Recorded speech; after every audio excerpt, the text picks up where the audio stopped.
YB stays on your neck. What do you like in the rematch? I like Andy in the rematch. You know, Joshua, I think he's a broken man. You know, mentally he's done. Mentally, when you perform that way as a champion and give up, he gave up. He quit.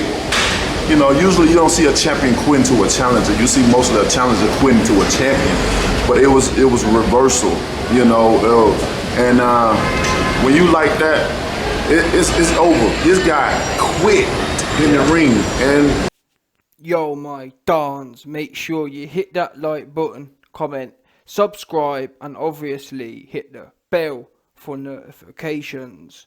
So we just heard there from Deontay Wilder, you know, yeah, Deontay, you know, Wilder, yeah, you know, yeah, you know, yeah, you know, yeah, Joshua broken, you know, yeah, Joshua feeling pressure, yeah, you know, Joshua broken, yeah, this guy's gassed, certifiably gassed. What do we know about Wilder? Don't worry, YB's got some exclusive exposure coming in the next few days from Wilder.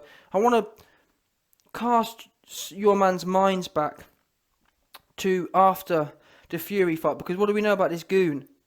He keeps going on about, oh, Joshua was, yeah, man, yeah, you know, Joshua was broken, you know, yeah, Joshua felt the pressure, you know, yeah. This guy's gassed, talking about pressure. After the Fury fight, Wilder came out and said, oh, man, yeah, my strategy, you know, yeah, my strategy, the pressure got to me, man. Yeah, I kept winging that right hand over. The pressure got the pressure of the event. Yeah, my first pay-per-view event. Listen, AJ's been shut down at Wembley, shut down at MSG, no problems. Everyone got it. Now, I've heard of some conspiracies. Allegedly, AJ's been cloned. They've put a clone in the ring. Now, I'm not gonna go down that kind of rabbit hole, but all what we do know is, like Bob Arum said. In fact, you know what? From now on, whatever comes out of my mouth, I'm gonna quote what boxing insiders have said. Bob Arum said that was not Joshua in the ring. Andy Margin Boo Ruiz, who has no power as per Bob Arum, said that was not AJ in the ring. That's what we do know. Yeah? And I said myself, Wembley, no problem. MSG, a problem. But never seen no type of pressure before. I've never seen AJ come out and talk about pressure getting to him. We know for a fact Wilder has come out and talked about how the pressure of the event got on his shoulders. And now, look at the performance. Now, don't get me wrong. Was AJ's performance diabolical? Absolutely. However, this wasn't AJ's first rodeo. It makes me laugh. Everyone talks about, oh yeah, well, AJ bottled it in the US. Well, why don't Wilder try and fight in the UK then? See how he gets on. Because Wilder, in his hometown against Fury, his first half big fight, I wouldn't even call it a big fight. You can't. It did the worst heavyweight pay-per-view record in history. 300,000 buys. You can't call that a big fight. His first small big fight with Fury, with Pillow Fist, his first small big fight against a guy who can't punch. A guy you know can't hurt you, yeah? You go in there and you're winging the right hand over because you're stressed, because the pressure's on top of you. Yeah? So if you want to talk about pressure, let's talk about everyone's pressure. You got a draw, may I add, as well. You were the first one to have a blemish on your record. Has Joshua got a loss on his record? Absolutely. However, you got a draw on yours as well. They're both as bad as each other, in my opinion. Because for all we know, AJ could have levelled Wilder and levelled Fury, and then it wouldn't really matter, would it? But in fact, scrap what I said a minute ago about Joshua's got a loss on his record. Let's talk about some facts for a second. All of this speculation could have been in the past. The facts still remain the same, you know. There's been certain men on YouTube who have forgotten. This Joshua loss, yeah, has made them have amnesia. They've suddenly all forgot about what's happened over the last year. Let's not forget, this Andy Ruiz situation. I know you LDBC and Wilder's celebrating the fact that he's lost $100 million. Wilder's celebrating. No, I'll tell you what Wilder's celebrating. Wilder's celebrating because he feels, let's not forget what YB's been saying over this last little while. AJ's foot has been firmly on Wilder's neck. And in that loss, in Ruiz handling Wilder's business once again. Just like Fury had to handle the Klitschko business. Just like retirement had to handle the Vitali business. Once again, Wilder is now relieved because another man or another circumstance has relieved him of his responsibilities as a champion. Oh, yes. Oh, that's good, yes. I no longer have to listen about how much... I no longer have to listen about how sweet I smell to Anthony Joshua. At least for the next 6 months, I don't have to stress and have sleepless nights about AJ coming to my backyard and turning up in Alabama and letting me know what time it is. Oh yes, for the next 6 months, at least, I don't have to worry about AJ coming to Alabama and snatching up my baby mum. Simple as that. These are the real life stresses that Wilder was going through before June 1st. That's why he's coming out now. He weren't talking about no broken before. What happened to broken?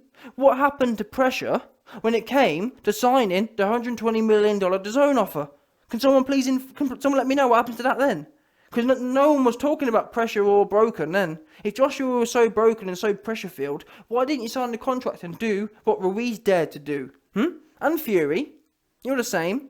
Got all the talk now about, oh yeah, Joshua was chinless and Joshua was broken. Why weren't you signing up? Surely, from my perspective, if I knew a guy was broken and pressured and whatnot, I'd be all over that, especially for $120 million, especially for 50 times more than I'm getting paid. What do we know? Wilder's getting paid $2 million a pop. Fact. He's getting paid $2 million a pop and he got offered $100 million to fight a broken man, to fight a man who can't handle pressure, to fight a man without a chin. Well, why weren't you chomping at the bit to get that fight then? Anyway. Let's break down what Wilder had to say from the top. Yeah, man, I like Ruiz in the rematch. From where I'm sitting, bearing in mind what I've said about Joshua, I'm also sitting here thinking, I don't like Ruiz in the rematch. I'm sitting here more or less, I'd probably give it 60-40 to AJ. 60-40 to AJ going in. And that's only because if I'd have seen AJ come out and address some of the training things, I'd be 95% confident. But with this whole McCracken business, what we know is McCracken has put Joshua in the ring too heavy. McCracken has put Joshua in the ring with no cardio on many occasions before. My uncertainty around the outcome in the Joshua fight has nothing to do with AJ's capabilities. It has to do with his training team's capabilities. I'm thinking if they haven't been able to keep his weight down, if they haven't been able to make sure he's got a full gas tank before, what's going to change in the next 6 months when the pressure's on? I'm not sure, but anyway, that's here or there. Ultimately, of course, Wilder's going to say he likes Ruiz. He's begging. But then again, actually, what I will say is this. I was about to say Wilder's begging for it to be Ruiz, but in reality, I said this a few days ago. From my point of view, I like boxing and I like fighters who have a propensity to fight on the inside. Wilder don't have no inside game. Fact. So what I said the other day was, from my perspective, I'm sitting pretty because whoever comes out on top on June 1st is going to be one bad dude. It's going to be a dude who has a rock solid chin. It's going to be a dude with rock solid conditioning. It's going to be a dude with combinations and my speed, my movement. Either way, but even if Joshua wins, he will have had to have shown a solid chin. He will have had to have shown a solid gas tank. He will have had to have shown speed, defense, etc., etc. So like I say, whoever comes out on June 1st is going to be one even more ruthless dude. Yeah? If Ruiz beats Joshua, he's going to be... his confidence and the skills he will have had to enhance. Because for that rematch, there's no joke. All of this conspiracy talk I've been giving it about, oh yeah, Joshua might have lost on purpose for the network and whatnot. That all goes out the window. There's no more, literally. There's no concussion. There's literally no conspiracies. Come November, you can literally not even conspiracy talk it in November because there's no justification for it. You can't lose twice. It's impossible. It's not good for the networks. It's not good for nothing. So that's what I'm saying. There's going to be it'll be nothing. The dude who wins that is the true boss man. No doubt. No doubt at all. I don't care if there comes out, oh, there's video evidence that Joshua got concussed 8 days before. I can promise you this now. There will not be one video about any conspiracies come November, whatever day. Not even one. It's done at that point. Finished, finitoed. Absolutely finitoed. And that dude is going to be ruthless, whoever comes out on top. Because they both of these two fighters know this is it now. Yeah? This is the one that matters. The second one's always the one that matters. Because if you can only go 2-0 ahead. Well, actually, it matters mostly to Joshua. But to both fighters, I'm not even sure if there'll be a third rematch clause. Or a second rematch clause. But anyway, Wilder then goes on to say, yeah, man, I think AJ a broken man. You know, mentally he's done. Yeah. What did he say then? He's a champion. He's a champion and he quit. This whole quitting business. Now, I've heard, Wilder keeps going on about the quitting and whatnot. My problem with Wilder saying that, he's never been in a proper fight. That's the problem. Show me a fight he's been in. It's easy to sit there and say, oh yeah, you ain't quit and whatnot. It's easy to say that. And I will be honest though. Let me give my fair opinion. Do I believe AJ quit? I believe. Whatever I'm going to say now, actually, what I'm saying is, it was Joshua's responsibility. I believe he ran out of gas. However, that's not whose fault's that? That's not Ruiz's fault. That's not YB's fault. He ran out of gas. So ultimately, it's Joshua's fault that he quit. Simple. Bottom line. You can't sit here and say, oh, it wasn't his fault, he ran out of gas. No, he ran out of gas. Whose problem is that? Who was meant to be prepared to not run out of gas? Oh, well, Joshua's team. Joshua's got millions of dollars. Yeah? If he can't get that cardio sorted, whose responsibility is that as a 30-year-old man? It's his. Yeah? People are paid to watch him. Yeah? The least he could do is ensure he has a gas tank. And people are telling me, oh, well, it was a tough fight. He weren't throwing no damn shots. And who was it? I think it was Tyson. Yeah, Tyson Fury said. I think it was Fury. Fury said, there is no excuse not to be able to go 3 rounds without puffing. And I'm sorry, there isn't. He's not that big. He's really not. He looks like a bodybuilder, but he's not in reality.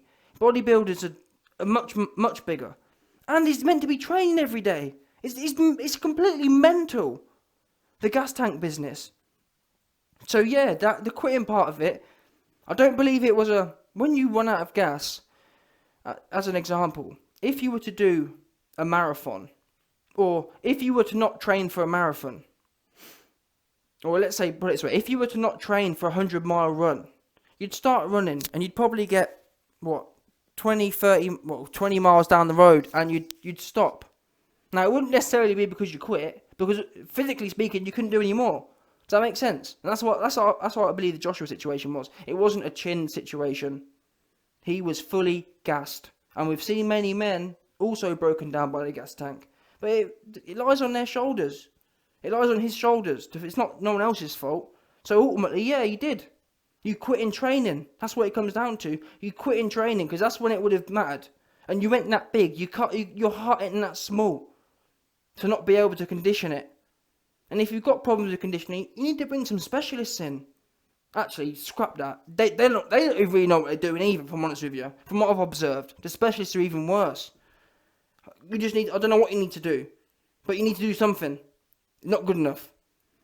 Especially when now you've got all the questions of, he quit, and certain people have to try and defend it. Your fans have to defend the fact that you didn't want to go to the well in training. That's what it comes down to. Simple. Like many people have said, there's no excuse not to have a gas tank. None at all. Yeah? Especially when you know it's one of your weaknesses. There's no point going to the... One thing we do know is, Joshua's had no problem going to the weight room, has he? He's been in there 24/7, and that's the problem. You see a lot of meatheads at the gyms, they bang the weights, but no one likes doing cardio, myself included, and that's the problem. Everyone loves pumping weights. No one likes doing cardio. And I'm afraid Joshua seems to be the same, because you can tell you, one thing we do know is, he's had no problem hopping on a bench, had no problem hopping on the bicep curls. And he needs to take that same determination and drive and apply it to the treadmill or another cardiovascular exercise to prevent in 6 months' time. Because I swear to God, let me get everyone straight now. Come November, if he runs out of gas in November, There is gonna be no mercy from the YB. Let's get one thing straight. I suggest in November, any Super Joshua fans, I suggest you unsubscribe if he runs out of gas, because this will not be a good place for AJ. I'll tell you that for free. I'm sorry, this is make or break at this point. There's no excuses. Now, if he gets clipped, that's the way it goes sometimes. If he comes out and thinks, you know what, I'm the baddest man on the planet, and gets clipped, what can you do? But if he runs out of gas and sits there puffing and spitting his gum shield out, nah, he can't go like that. Not again, man. Not again. I want to see him knocked flat on his back this time. Even if I want to see him puffing, not hanging his ropes on the side, puffing. Listen. The only thing I want to see on June 1st is my man with his hands in air with the belts or on his back.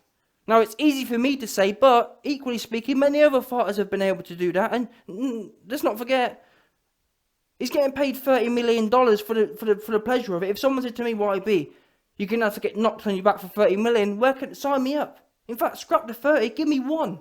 Give me 100 grand, I'll go flat on my back right now. I will take a shot from Deontay Wilder for 100 grand, no problem. So in that respect, you got to think about his health. Well, you can think about your health when you're cashing the 30 million in, can't you? All I'm saying is, come November 1st, for your fans, the only way you leave that ring is either with the belts in your hand or flat on your back. I don't care if you blow, even if you have to stand up, blowing, knees bent, you have to go on your back on this one, I'm sorry. There's none of this, stumbling around and turning your back on the ref and hanging your hands on the corner. Walk forward, hands on your face, I want some more, until you're flat on your back, that's it. Bottom line. He didn't quit. What he did was, he non-committed. He sat on the edge, he sat on the fence, he didn't act like he wanted it. That's what we do know. He didn't march forward and say, more please. I'll have my hands on the ropes and I'll nod my head. Nah, don't really cut it at this level, don't really cut it, I'm sorry. You were standing up, walk forward, into the smoke. And I wouldn't even mind, if this was a lower level, if it was a lower level, kind of like, he's only fighting for 3 or 4 grand. No problem, but for this level, on your back, or with the belts,